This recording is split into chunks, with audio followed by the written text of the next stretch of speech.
over 9 years ago, 13th of October, I was racing at Heidelberg and had a big crash just going right into the first corner, and I broke my T8, T9 vertebra, and what resulted was an incomplete spinal cord injury.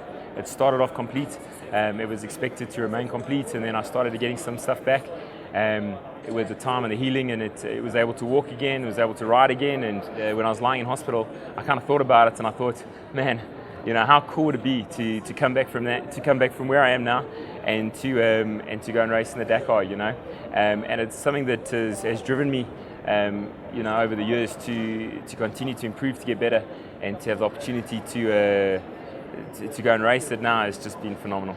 The first day was cool, and then we moved on and stuff, and then by day 4, it was on day 4 that I tore a ligament on the inside of my knee, and it happened out in the desert early on in the day, and my leg just went numb because I don't feel stuff properly, and I thought it was my hip, because if I twisted that way, my leg would just go all numb, and I thought, oh flip, you know, I've probably done something with my hip, and throughout the day, it just got progressively more and more painful, and you know, my leg was just going lame and sore, but I just kept pushing through.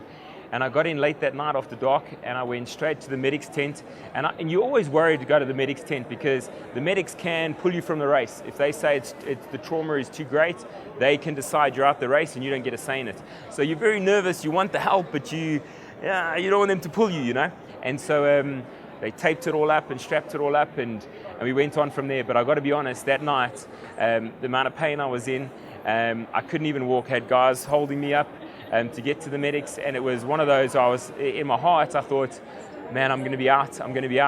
But you get to the medics tent and they say, can you stand? You're like, yeah, and you're putting on a brave face and you're sucking it up and you're trying to like just be like, man, let me go out there, please, you know. But the hardest part came when we hit the fesh, and there were deep ruts full of fesh, which is like talcum powder sand, and I had a car come up to me way too quick, way too quick.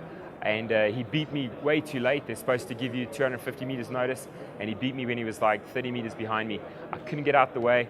I dropped the bike over and rolled out the way, and he just went straight over my bike. If I hadn't got out the way, or if I'd fell the other way, he would have gone straight over me. It's just an insane thing. But the biggest challenge was he just broke that bike into pieces. You know, foot pegs off, exhaust all crumpled up into the back wheel, whole navigation tower broken. The bike was a write-off. You know, it was just. And I stood there looking at this bike just thinking, it's over, we're done, there's no ways I can ride this thing, there's no ways I can fix it. And then I kind of like, I called my wife on the sat phone, and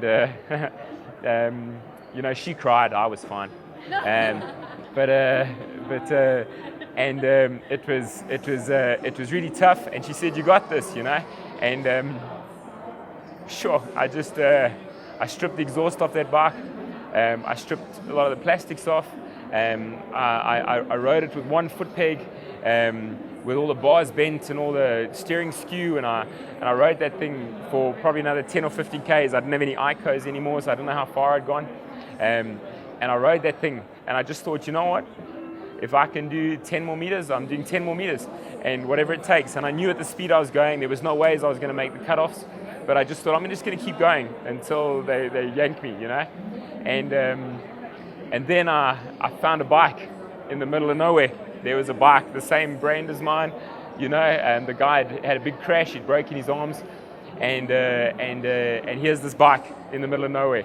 And so I stripped that bike, and we had a little chop shop there in the middle of the bush, and I took the exhaust, and I took the whole foot peg cradle, which takes a while to strip, and I got a foot peg, and I got an exhaust, and I took all his petrol out of his bike because mine had all spilt out with all ripping open my tanks. I still had one tank that was working, and I filled that tank back up, and then I rode that thing like a demon the rest of the day, and I finished it at 2 o'clock the next morning, where you know, you, Daryl Curtis, met me at the gate, you know, as you'd done a few nights, and we got in and we finished that day, and we got to race the last day, and we got to get this, you know.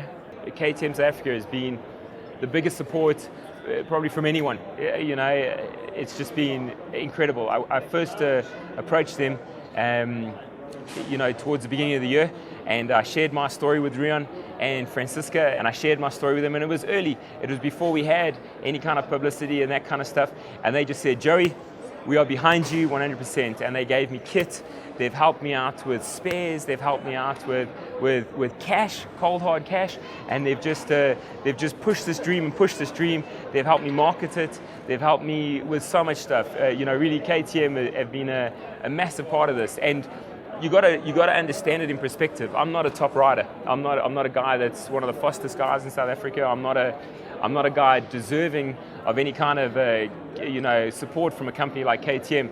But they saw the tenacity, they heard the story, and they were like, we are part of this. And they have certainly been part of this, and they're most definitely part of this.